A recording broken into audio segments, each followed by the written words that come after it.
আমাদের সপ্তম বিবাহ বার্ষিকীটা একটু অন্যরকম ভাবেই কাটিয়েছি। পরিবারের সবার সাথে কোথায় গেলাম, কি কি খেলাম, সারাদিন কেমন কাটালাম, সবকিছু নিয়েই থাকবে আজকের এই ব্লগ।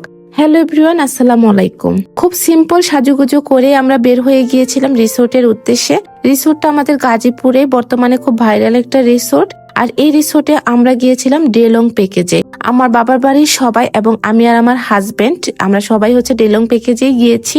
ফার্স্টে ঢুকেই আমরা চলে গিয়েছিলাম ডাইনিং স্পেসে।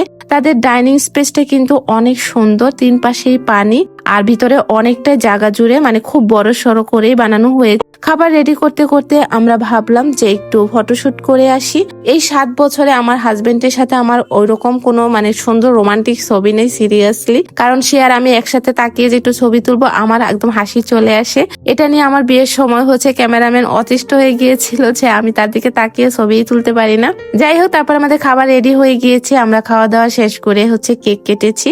এই কেকটা আমি আর আমার হাজবেন্ড দুজনেই পছন্দ করে নিয়েছি একটা পেজ থেকে। কেকটা অনেক ভালো আর কেকটা দেখতে অনেক সুন্দর ছিল। আপু একদম সেম টু সেম বানিয়ে দিয়েছে। আর আমার মেয়ে তো মাশাআল্লাহ কেক পেলেই শুরু হয়ে যায় হ্যাপি বার্থডে কেক, কিন্তু সে এখন যথেষ্ট বোঝে যে মাম্মা আর পাপার অ্যানিভার্সারি। কেক সার্ভ করলাম, কেক খেলাম, তারপরে আবার ঘোরাঘুরির পালা। পুরো রিসোর্টটা ঘুরে দেখারও সময় পাইনি, কারণ বিকেলের দিকে একটু বৃষ্টিও আসছিল। তবে অনেক ছবি উঠিয়েছি, আবার আমি অনেকটা ভিডিও করেছি। আমি একাই দোলনাতে ঘুরেছি, কারণ আমার বর তো সবসময় তার ফোন আসতেই থাকে। সে ছুটি নিলেও ফোনে কথা বলা লাগেই। যাই হোক, তারপরে রাতের বেলা আমরা আবার কফি খাইলাম। খেয়ে অনেক ভালো একটা দিন আমরা কাটালাম। তো এই স্পেশাল দিনের স্পেশাল ব্লগটা এই পর্যন্তই।